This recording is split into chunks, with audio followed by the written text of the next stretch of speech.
Justices at the U.S. Supreme Court have been busy this week with rulings, and one of those rulings struck down affirmative action policies for colleges.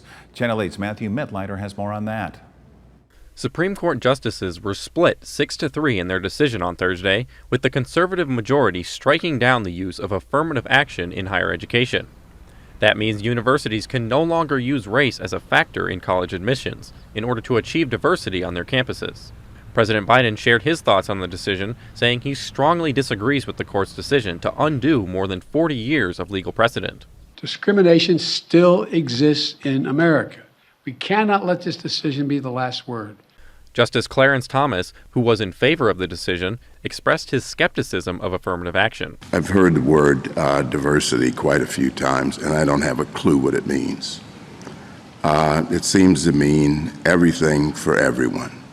Nebraska law already prohibits preferential treatment based on race and gender in admissions decisions, following a 2008 constitutional amendment approved by voters. The University of Nebraska Systems provided a statement saying they will be reviewing the ruling and will continue to recruit and enroll a, quote, strong and vibrant student body, consistent with Board of Regents policy and state and federal law.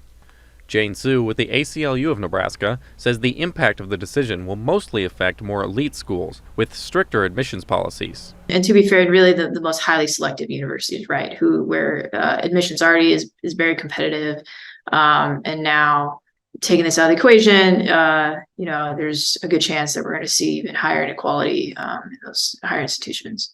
Sue says affirmative action is meant to take into account systemic inequalities when admitting students to make admissions more fair. As one of the justices put in their dissent, erasing race in the law does not make it go away in real life. She said it could take some time before we see the effects of the decision in schools. Reporting in Lincoln, Matthew Mittleider, Channel 8 News.